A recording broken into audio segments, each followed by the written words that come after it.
Durante las siguientes semanas estaremos abordando la terapéutica de un grupo de trastornos que aumentan el riesgo cardiovascular. Para repasar, ¿cuáles son esos factores de riesgo? Por ejemplo, el colesterol alto, la alteración en la frecuencia cardíaca, estrés y ansiedad, sedentarismo, tabaquismo, obesidad, diabetes mellitus, mala alimentación e hipertensión arterial. En el seminario de hoy nos vamos a enfocar sobre la farmacología del aparato cardiovascular, en especial sobre la terapéutica antihipertensiva. Primero que nada, definamos qué es la hipertensión arterial. La hipertensión arterial es una enfermedad de etiología multifactorial, controlable, que disminuye la calidad y expectativa de vida.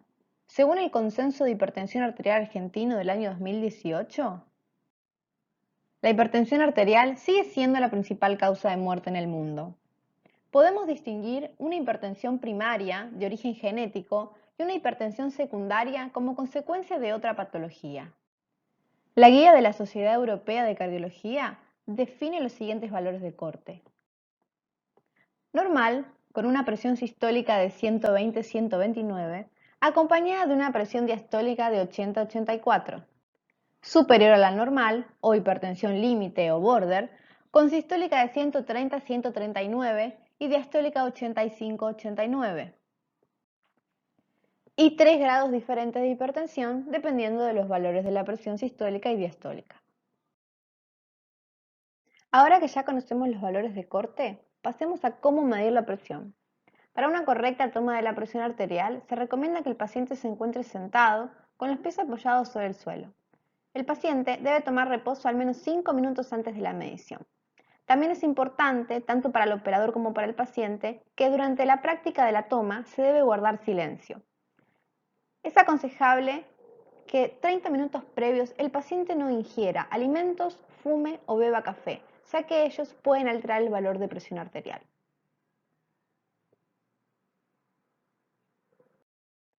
Ahora bien, ¿cómo se diagnostica la hipertensión? Según el esquema diagnóstico de hipertensión, independientemente del método que se utilice para la medición de la misma, se necesitan al menos 2 visitas al médico para la confirmación del diagnóstico. Por ejemplo, si en la primera visita la presión ronda entre alguno de los 3 niveles de presión mencionados aquí, el médico necesita reconfirmar esos valores en una visita 2 para poder llegar al diagnóstico de hipertensión arterial. Aquí podemos mencionar otro concepto, que es la hipertensión de guardapolvo blanco. Este es un fenómeno en el cual, cuando el paciente está en el consultorio médico, su valor de presión es mayor a su valor ambulatorio. Podemos ver que el valor de consultorio ronda en más de 140-90, mientras que su valor de presión arterial ambulatoria ronda en valores menores a 135-85. ¿Pero por qué es tan importante controlar la presión arterial? Porque los valores de presión arterial se correlacionan de forma positiva, lineal y continua con el riesgo cardiovascular, así como con el riesgo de muerte por infarto o por accidente cerebrovascular. Las recomendaciones generales para el tratamiento de la hipertensión esencial, según el Consenso de Hipertensión Arterial, son disminuir la morbimortalidad cardiovascular, cerebral y renal a través del descenso de la presión arterial. En la elección de un fármaco antihipertensivo se debe considerar tanto su eficacia terapéutica, que es el descenso tensional, como sus efectos preventivos cardiovasculares y renales. Y por último, se recomienda el uso de fármacos o formas farmacéuticas de acción prolongada que permitan el tratamiento en una dosis diaria para facilitar la adherencia. Independientemente del valor de presión arterial, se recomienda iniciar tratamiento con un cambio en el estilo de vida. Luego, según los valores de presión, se agregará la terapéutica farmacológica. ¿Pero de qué hablamos cuando decimos cambios en el estilo de vida? En la siguiente tabla podemos ver cómo pequeños cambios afectan en los valores de presión arterial.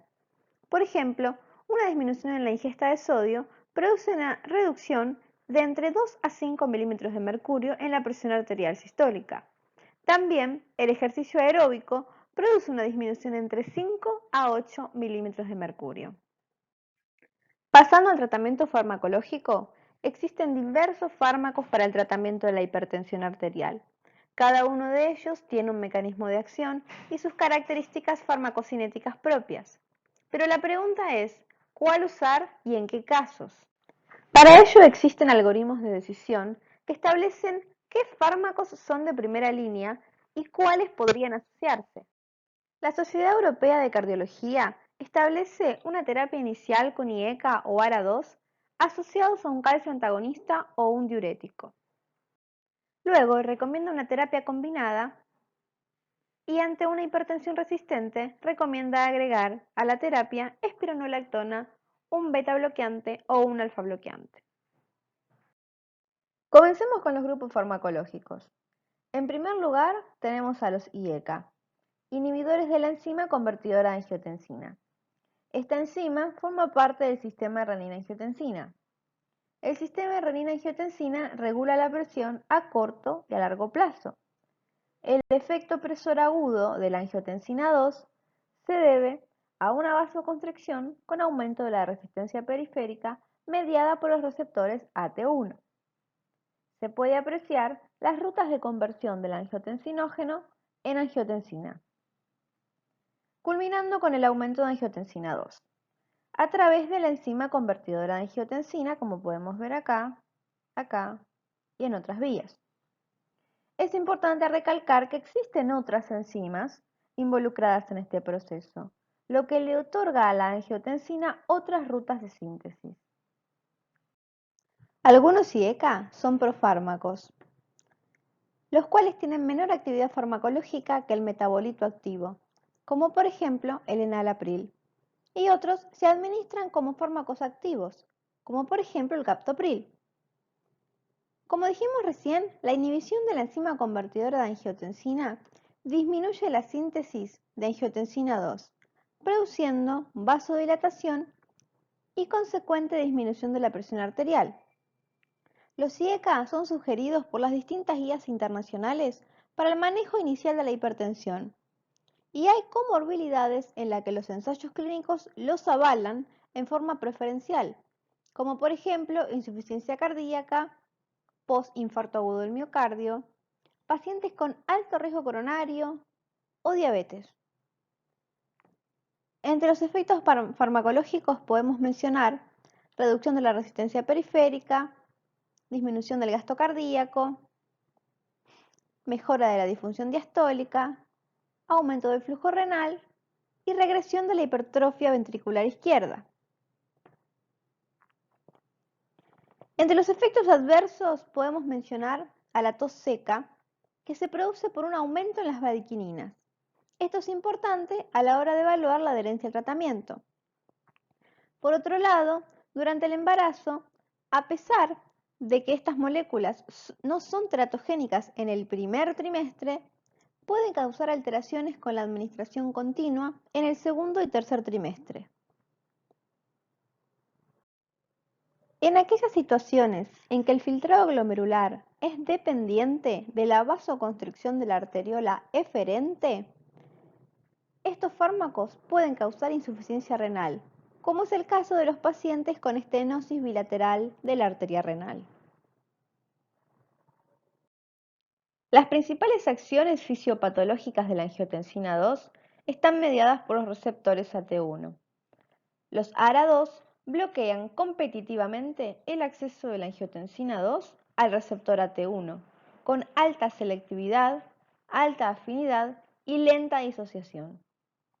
En respuesta al bloqueo de los receptores AT1, los niveles circulantes de renina y angiotensina 2 pueden aumentar de 2 a 3 veces y estimular a los receptores AT2.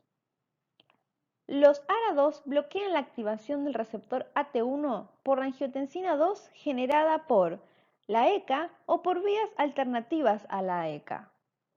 Telmisartán y valsartán actúan como agonistas inversos. Haciendo mención a los efectos pleiotrópicos, telmisartán e irbesartán actúan como agonistas parciales de los receptores PPAR-gamma. El losartán actúa como antagonista competitivo del receptor de tromboxano A disminuyendo la agregación plaquetaria. También aumenta la excreción urinaria de ácido úrico. Los ARA2 han mostrado tener efectos beneficiosos sobre el metabolismo de los pacientes. La mayoría de los ARA2 mejora el control glucémico en pacientes diabéticos. Algo a tener en cuenta es la carencia del efecto bradiquinina. Por ende, estos fármacos no producen tos seca de la misma manera que los IECA. Pasemos al grupo de los diuréticos. Son 4 los grupos que tienen indicación en el tratamiento de la hipertensión: las tiazidas, los diuréticos de asa, los ahorradores de potasio y los antagonistas de la aldosterona. Los distintos grupos difieren entre sí no solamente en su estructura química y acción farmacológica, sino también porque actúan en distintos segmentos de los túbulos renales para producir su efecto diurético, y lo hacen a través de diferentes mecanismos. Diuréticos tiazídicos. Su mecanismo de acción es por bloqueo de los cotransportadores sodio-cloruro a nivel del túbulo contorneado distal, produciendo natriuresis. Los mismos están indicados en hipertensión. Como ejemplo podemos mencionar a la hidroclorotiazida y a la clortalidona. Ambos tienen una vida media larga. En el transcurso de los últimos 2 años, la clortalidona ha confirmado un efecto antihipertensivo más potente y además una menor alteración de los parámetros metabólicos que la hidroclorotiazida. Entre las interacciones más importantes podemos mencionar su interacción con AINES, ya que ambos son secretados por el transportador de ácidos orgánicos a nivel tubular. Contraindicaciones. Pacientes que reciben dosis mayores de tiazidas, se puede producir casos de hiperuricemia o gota. Entre los adversos más importantes tenemos a la hipocalemia, lo que conduce a calambres. También producen un desbalance negativo lipídico y disminuyen la tolerancia a la glucosa, entre otras cosas. La administración de tiazidas tiene un efecto hemodinámico a corto y a largo plazo. El efecto a corto plazo es la reducción en el líquido extracelular y el volumen plasmático, producido por la natriuresis, mientras que a largo plazo reducen la resistencia vascular periférica, produciendo vasodilatación por aumento en la síntesis de óxido nítrico sintasa, apertura de los canales de potasio, inhibición en la anidasa carbónica y otras vías. Este sería el mecanismo antihipertensivo y no la reducción de la volemia inicial. Los efectos antihipertensivos de dosis bajas no se hacen evidentes hasta dentro de 4 a 6 semanas después de haber iniciado el tratamiento. Diuréticos de asa. El fármaco de referencia de este grupo es la furosemida. Si bien su potencia diurética es mucho mayor que la de las tiazidas, su potencia antihipertensiva no lo es. Y esto, junto a su vida media corta, determinan que no se usen de rutina como tratamiento antihipertensivo. Su indicación está reservada para aquellos hipertensos que tienen al mismo tiempo insuficiencia renal moderada avanzada. Otra indicación específica de este tipo de diuréticos es en el caso de la hipertensión arterial e insuficiencia cardíaca, donde se busca una potencia diurética que elimine la sobrecarga hidrosalina. Entre los efectos adversos están la hipocalemia, haciendo que con frecuencia los pacientes tengan calambres o malestares. También tenemos un aumento en el colesterol, LDL y triglicéridos y una hiperglucemia, aunque es menos frecuente que con las tiazidas. Los diuréticos ahorradores de potasio tienen su acción en la porción final de la nefrona, sobre el túbulo colector. Estos fármacos bloquean los canales de sodio, como por ejemplo podemos mencionar a la amiloride. Estos fármacos tienen una potencia diurética muy baja, por lo que no se usan prácticamente como medicamentos aislados para el tratamiento de la hipertensión, ni tampoco como diuréticos. Sin embargo, particularmente la amiloride, ha ingresado en el uso clínico del tratamiento de la hipertensión arterial asociada a diuréticos tiacídicos, por su virtud de contrarrestar la pérdida de potasio que producen las tiazidas. Antagonistas de la aldosterona. El incremento de la aldosterona es un factor de riesgo independiente para el desarrollo de la enfermedad cardiovascular. Se han observado efectos deleterios de la aldosterona como la disfunción endotelial, la fibrosis miocárdica e hipertrofia cardíaca, fibrosis perivascular y rigidez arterial. Como contrapartida, el tratamiento con antagonistas de los receptores mineralocorticoides reduce el daño de órgano blanco provocado por la aldosterona y la mortalidad por insuficiencia cardíaca. El mecanismo de acción de la espironolactona a nivel renal es un antagonismo competitivo por el receptor de mineralocorticoides en el túbulo distal y el colector del nefrón. Esto induce un incremento en la excreción urinaria de agua y sodio y una disminución en la excreción de potasio. Como vimos en la primera diapositiva sobre terapéutica, la espironolactona se reserva como antihipertensiva para el tratamiento de hipertensión resistente y se utiliza en combinación con otros fármacos. También es usada en la hipertensión secundaria a hiperaldosteronismo. Los antagonistas de la aldosterona presentan notables diferencias estructurales. La espironolactona es un antimineralocorticoide al que se le atribuyen efectos progestágenos y antiandrogénicos, mientras que la eplerenona es un derivado de la espironolactona al que se le han minimizado dichos efectos. Analizando la tabla de concentración inhibitoria 50, podemos ver que la concentración necesaria para el bloqueo de los receptores mineralocorticoides es menor para la espironolactona, pero la concentración inhibitoria para los receptores glucocorticoides es mayor para la eplerenona. Lo mismo se observa con los otros receptores, haciendo que se requieran cantidades mayores de eplerenona para interactuar con estos otros, disminuyendo sus efectos adversos. Los antagonistas cálcicos constituyen un grupo diverso de fármacos cuyo mecanismo de acción común es el bloqueo de los canales de calcio dependientes de voltaje.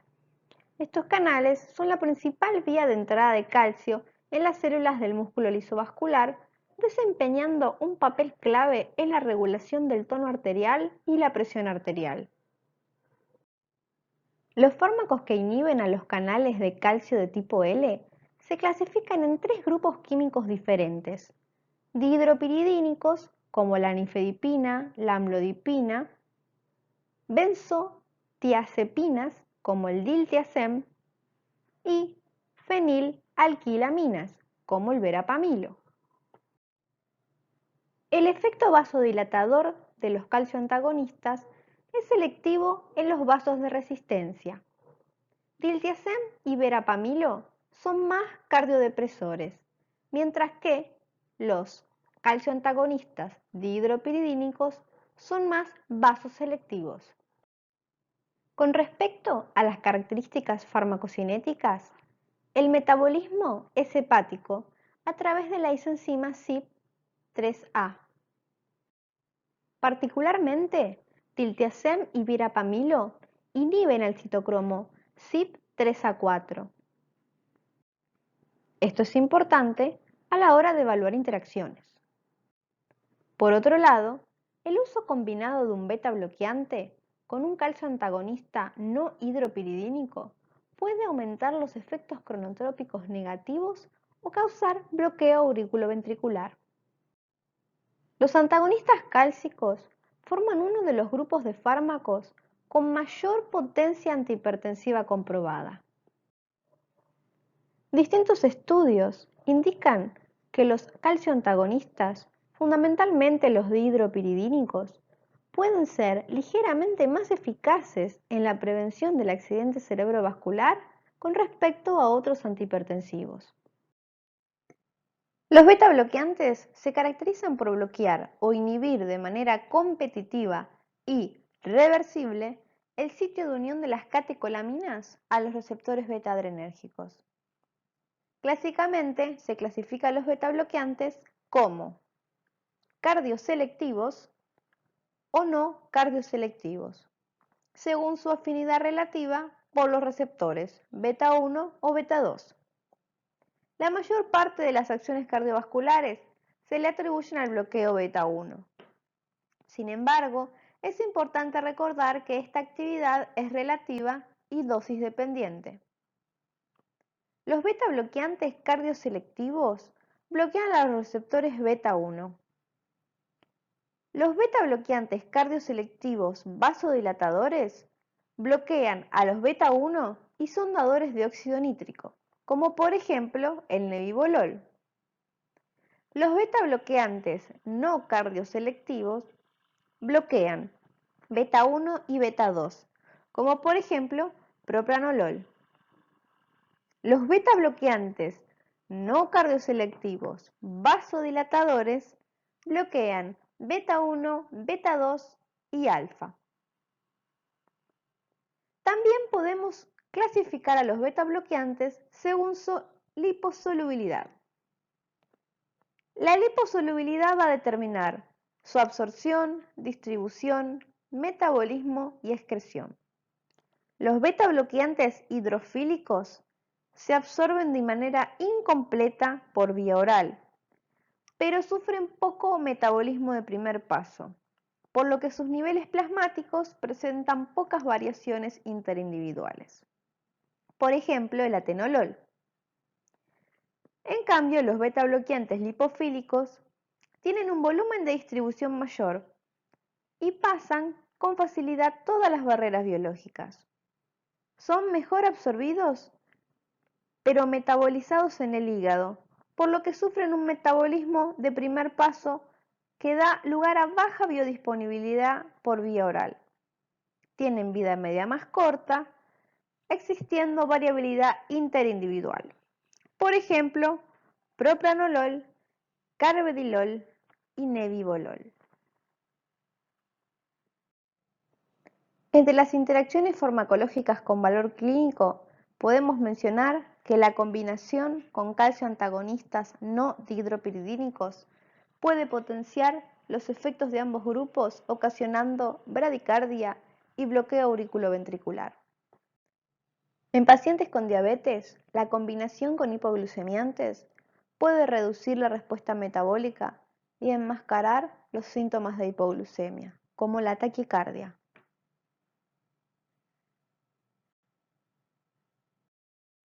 Entre las acciones adicionales de los betabloqueantes tenemos la producción de óxido nítrico, el agonismo de receptores beta 2, el antagonismo de receptores alfa, el bloqueo de la penetración de calcio, la apertura de canales de potasio o la actividad antioxidante.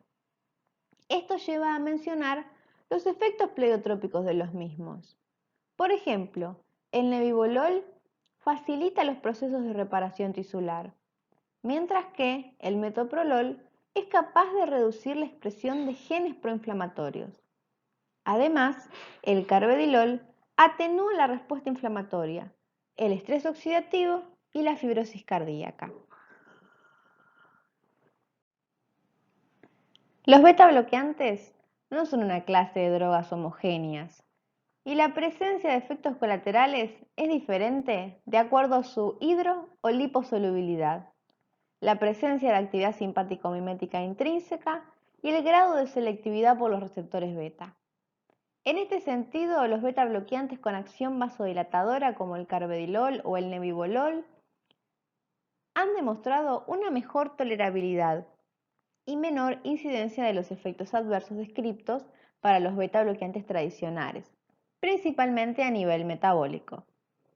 La supresión brusca del tratamiento con beta bloqueantes puede producir un síndrome de retirada que en hipertensos produce hipertensión arterial, taquicardia, diaforesis, ansiedad y temblor. Antihipertensivos simpaticolíticos. Los antagonistas alfa-1 adrenérgicos son bloqueantes selectivos de los receptores alfa-1 postsinápticos. El doxazocin es el bloqueante alfa más comúnmente utilizado para el tratamiento de la hipertensión arterial. La sobreactividad del tono simpático en el hipertenso, acompañada de un exceso en la estimulación de los receptores alfa-1 postsinápticos, son las razones para el uso del bloqueo selectivo alfa-1. Estos fármacos tienen efectos hipolipemiantes leves secundarios a la mejoría en la sensibilidad a la insulina. También disminuyen el tono del músculo liso del cuello vesical y de la próstata, con alivio de los síntomas prostáticos. Es por ello que este grupo de fármacos se utilizan en pacientes con hiperplasia prostática benigna. Con respecto a las drogas de acción central, podemos mencionar a la alfa-metildopa. La alfa-metildopa se distribuye ampliamente, sufre un proceso de recaptación neuronal y es biotransformada por la dopa de carboxilasa a alfa-metildopamina. Este precursor ingresa al gránulo adrenérgico y allí es transformado. Luego se libera y agoniza a los receptores alfa-2 presinápticos, produciendo un feedback negativo, inhibiendo la liberación de noradrenalina con el consiguiente efecto simpático-lítico. La alfa-metildopa continúa cumpliendo un papel importante en el tratamiento de la hipertensión arterial asociada con el embarazo, debido a su propiedad de no alterar el flujo útero-placentario. Pero tiene frecuentes efectos colaterales que han limitado su utilización en la hipertensión arterial esencial no complicada, como sedación, sequedad de boca, hepatotoxicidad, parkinsonismo, etc. Finalmente, como vasodilatadores directos, podemos mencionar a la hidralazina como vasodilatador arterial y al nitroprusato de sodio como vasodilatador arteriovenoso. Su utilidad está limitada al uso en cuadros de emergencias hipertensivas. La hidralazina no produce sedación y en raras ocasiones hipotensión ortostática, por lo que se puede utilizar a dosis moderadas en el paciente anciano o como segunda opción tras un fracaso de medicamentos antiadrenérgicos. Por vía parenteral se considera útil para el tratamiento de urgencias antihipertensivas. El nitroprusato de sodio es una droga de uso endovenoso en emergencias hipertensivas o en insuficiencia cardíaca aguda. Actúa relajando intensamente la fibra muscular de los vasos, tanto de resistencia como de capacitancia. En la propia célula genera óxido nítrico, cuyo papel vasodilatador está mediado por GMP cíclico. Sus reacciones adversas más frecuentes son alteraciones gastrointestinales, cefalea y nerviosismo. A modo de resumen de la clase, les dejo detallados todos los grupos farmacológicos, sus indicaciones y sus contraindicaciones. Como por ejemplo podemos ver acá, los diuréticos los dividimos en los tres grupos. Por ejemplo, las tiazidas están indicadas en hipertensión asociada a insuficiencia cardíaca o a insuficiencia renal, pero están contraindicadas en gota o en embarazo. Otro ejemplo son los beta bloqueantes, que están indicados en la hipertensión asociada a insuficiencia cardíaca, pero están contraindicados en el bloqueo auriculoventricular o enfermedad vascular periférica. Acá vemos como los calcioantagonistas los dividimos en dihidropiridínicos y no dihidropiridínicos y están recomendados en hipertensión con angina de pecho estable, mientras que están contraindicados en taquiarritmias.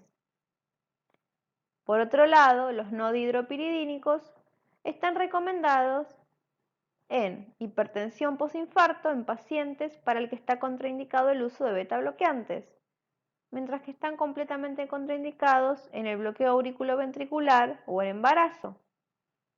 Finalmente, Tenemos los bloqueantes del sistema de renina-angiotensina, que están indicados en pacientes que tienen hipertensión asociada a insuficiencia cardíaca o hipertrofia ventricular izquierda, pero están contraindicados en embarazo o en pacientes con estenosis bilateral de las arterias renales.